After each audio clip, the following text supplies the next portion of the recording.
بسم اللہ الرحمن الرحیم۔ حضور کے ایک صحابی تھے حضرت عبادہ ابن صامت، ایک بیچ میں حدیث آ گئی ہے بڑی پیاری۔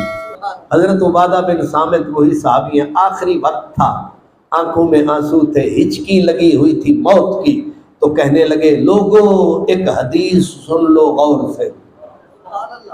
انہوں نے کہا مطلب یہ ہے میں نے آج تک یہ بیان نہیں کی اس ڈر سے کہ کہیں تم عمل میں سست نہ پڑ جاؤ، لیکن اب ڈر یہ لگ رہا ہے کہ اگر میں چھپا کے چلا گیا تو یہ بھی حکم ہوا تھا جس نے چھپا لیا اور نہ بتایا ہم اسے آگ کی لگام چڑھا دیں گے، اس لیے ڈر لگ رہا ہے، سن لو یہ موٹی چن لو۔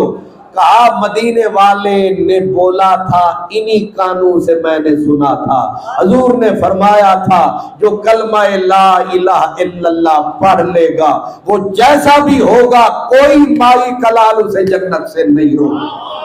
اس کلمے دے راز نیارے نے، اس ڈبے بیڑے کارے نے، سن دسیا نبی پیارے نے، پڑھو لا الہ لا الہ الا اللہ محمد الرسول اللہ۔ آپ میرے گواہ، میں آپ کا گواہ۔ ہم نے پڑھا نا، ایک مرتبہ پڑھ لے لا الہ الا اللہ محمد الرسول اللہ۔ سبحان اللہ، کیا کرم ہے میرے کریم، ہم نکمے لوگوں پہ کیا مہربانی ہے۔ سبحان اللہ، 7 سمندر بھی پلید آدمی کو پاک مل کر کفر کو نہیں پاک کر سکتے، ایک سطر ہے ادھر زبان پہ آئی بندہ پاک۔